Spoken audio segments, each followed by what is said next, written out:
But besides that, there's some other questions. We're going to try to go through these. That's what I'm here for. They ask us, why don't we drink alcohol? Why don't we drink alcohol? Well, the simple answer is because God told us to. That's the simplest answer, which is a foolproof answer. We believe that God knows best. And whatever He tells us, we do it. Now, does that mean we have blind faith? Yes and no. Yes, because we believe that whatever God says, we need to do it. But no, in that we first rationally come to the conclusion that this is a true God who has sent us this book. That is something we need to think about. So we don't expect people to just accept Islam because we tell them to. We want people to critically think and challenge themselves and think about the fact, is this a true religion or not? Is this a true prophet or not? Is this a true book of God or not? Once they answer yes to all of these questions, that's rational. They look at the life of the Prophet Muhammad, peace be upon him, they look at the teachings of the Quran, they look at overall what this religion says, and then they rationally, intellectually understand this to be the truth. They say, yes, this is the religion. Once they accept, now you can't really question each and everything. Why do you pray 5 times instead of 6? Yeah. Why is this allowed and that not? Well, I mean, there are always answers, but the simplest answer, like I said, foolproof, God knows best. We said so. Now, that's the first answer, and that's the best answer. There are also, of course, other answers as well, and the Quran tells us that. The Quran very clearly says about alcoholic drinks, and by the way, it's not just alcohol.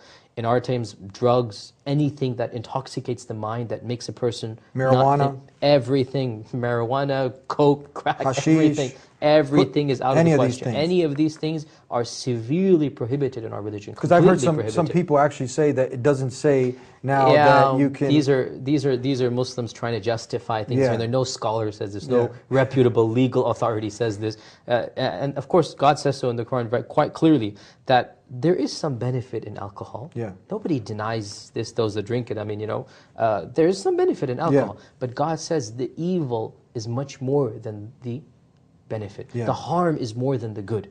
And so the harm that's caused by alcohol is much more. And I think any government in the world, especially our Western governments, know this very well. The number of accidents, number of homicides, number of crimes that occur under the influence, right, are much more than the other crimes. And this is something that is well known from experience as well. Living in any land where people drink publicly and openly, look at what happens when people get drunk. And look at the amount of crimes that are committed in the name of, let's say, drugs, trying to get drugs.